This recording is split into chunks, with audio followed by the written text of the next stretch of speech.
Buenas noches, quien habla es Stephanie Maceo Milla y el día de hoy voy a presentar el entregable 3 del curso de tesis 1. El título de la tesis es Diseño e implementación de un bioreactor de perfusión y compresión acoplable a un sistema de geografía por tomografía de coherencia óptica para la medición de las excitaciones mecánicas generadas sobre la superficie de cultivo celular. El asesor de la tesis es Edsel Lemi Suárez Uribe.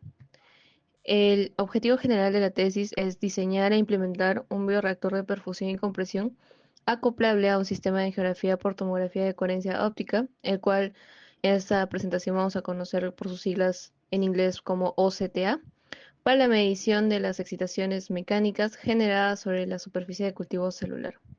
Para lograr esto tenemos cuatro objetivos específicos. El primero es diseñar un bioreactor de perfusión y compresión. El segundo es implementar el bioreactor de perfusión y compresión con el acople necesario para los CTA. El tercero es determinar el esfuerzo cortante en el campo de fuerzas de compresión. Y el cuarto es comparar los resultados experimentales con las simulaciones numéricas. Con respecto al cronograma, la única modificación que se le hizo fue agregar una semana en la actividad de fabricación de las piezas e implementación del bioreactor. Continuando con los avances realizados durante este semestre académico, las primeras actividades estuvieron enfocadas en poder cumplir con el objetivo específico número 1, el cual es diseñar un bioreactor de perfusión y compresión. El primer paso para lograr esto es determinar el tipo de células con las que se va a trabajar, que en este caso son los condrocitos y los osteocitos, principalmente para poder determinar las características mecánicas del cultivo. Posteriormente se define la magnitud de los estímulos que este tipo de células recibe durante cultivos in vitro.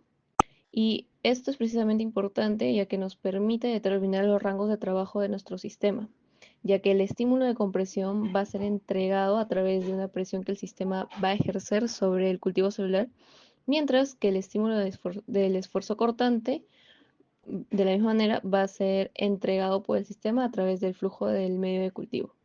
Entonces, a raíz de eso se realizó una búsqueda bibliográfica para poder determinar las características mecánicas de ambos tipos de células, principalmente el módulo de Young y el coeficiente de Poisson, así como la magnitud de los estímulos a las que están expuestas. A partir de esto se puede determinar la geometría, la orientación y el diseño del contenedor del cultivo celular, ya que esto define la dirección de los estímulos. Entonces, para realizarlo, se toma en cuenta el campo de detección del OCTA, que para poder explicarlo mejor tenemos este cubo. Supongamos que el círculo rojo es el láser con el cual el OCTA realiza la adquisición de las imágenes. Entonces, este puede llegar a ser un barrido tanto del eje X como del eje Y de hasta 25 milímetros, mientras que en el eje axial de 8 milímetros. También se tomaron en consideración las dimensiones comerciales de las placas de microtitulación, en este caso de los pocillos unitarios, y se tomó como referencia el tamaño de pocillo de las placas de 48, principalmente por un tema de fabricación. Entonces, como podemos ver, es así como se define el diseño y la orientación del bioreactor, siendo que la compresión se realiza en el eje Z y la perfusión se realiza en el eje Y.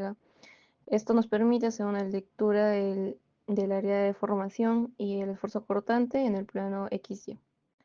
Asimismo, cabe mencionar que el material del contenedor del cultivo celular debe de ser transparente para que permita la adquisición de las imágenes.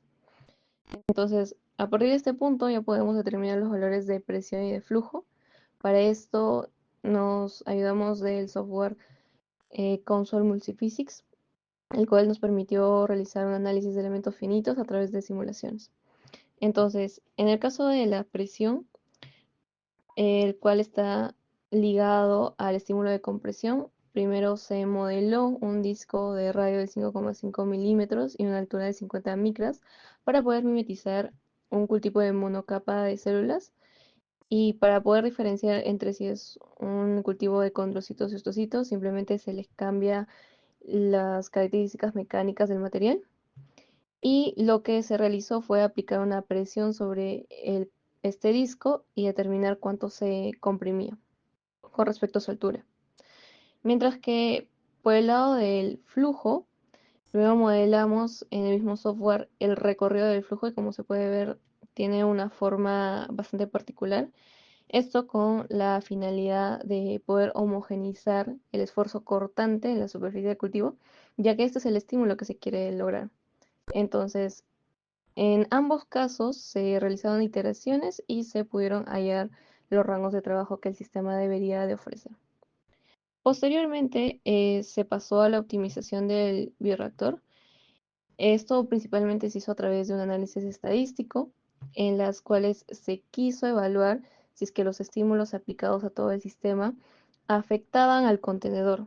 Entonces, se colocaron todas las variables que definen su geometría, la cual son la altura de pocillo, el grosor de pared, el grosor de la base, el módulo ion del material y el tamaño de tubo por el que fluye el flujo. Entonces, se iteraron de los valores mínimos a los valores máximos para determinar cuál de todas estas variables es la que afecta más con respecto a la deformación que el pocillo sufre, siendo que el resultado fue que las variables que afectan más son el módulo de Young, el grosor de la base y el grosor de pared. Entonces se realizaron las modificaciones correspondientes para disminuir ese desplazamiento o esa compresión que se traspasa al contenedor y no al cultivo.